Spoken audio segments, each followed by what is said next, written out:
जय माता दी। दाम्पत्य जीवन में मधुरता लाने वाला और संबंधों को अधिक मजबूत बनाने वाला त्योहार करवा चौथ है। इस दिन सुहागिन महिलाएं पति की दीर्घ आयु के लिए यह व्रत रखती हैं और शाम को चंद्रमा को अर्घ देकर छलनी में अपने पति का चेहरा देखकर तथा अपने पति के हाथों से पानी पीकर यह व्रत खोलती हैं। वहीं कुंवारी कन्याएं अपना मनपसंद पति पाने के लिए इस दिन निर्जला व्रत रखती हैं और तारों को देखकर यह व्रत खोलती हैं। तो चलिए जानते हैं करवा चौथ के व्रत में करवा माता की कहानी के बारे में। देवी करवा अपने पति के साथ तुंगभद्रा नदी के पास रहती थी। एक दिन करवा के पति नदी में स्नान करने गए तो एक मगरमच्छ ने उनका पैर पकड़ लिया और नदी में खींचने लगा।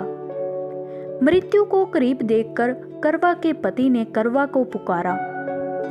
करवा दौड़कर नदी के पास पहुंची और पति को मृत्यु के मुंह में ले जाते मगरमच्छ को देखा। करवा ने तुरंत ही एक कच्चा धागा लेकर मगरमच्छ को एक पेड़ से बांध दिया। करवा के सतीत्व के कारण मगरमच्छ कच्चे धागे में ऐसा बंधा कि टस से मस ना हो पाया। करवा के पति और मगरमच्छ दोनों के प्राण संकट में फंसे थे। तभी करवा ने यमराज को पुकारा और अपने पति को जीवन दान देने के लिए कहा और मगरमच्छ को मृत्यु दंड देने के लिए कहा। यमराज ने कहा कि मैं ऐसा नहीं कर सकता क्योंकि अभी मगरमच्छ की आयु शेष है और तुम्हारे पति की आयु पूरी हो चुकी है। क्रोधित होकर करवा ने यमराज से कहा कि अगर आपने ऐसा नहीं किया तो मैं आपको शाप दे दूंगी।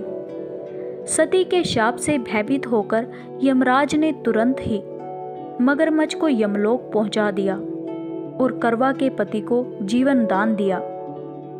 इसलिए करवा चौथ के व्रत में सुहागिन स्त्रियां करवा माता से प्रार्थना करती हैं कि हे करवा माता, जैसे आपने अपने पति को मृत्यु के मुंह से वापस निकाला था वैसे ही मेरे सुहाग की भी रक्षा करना।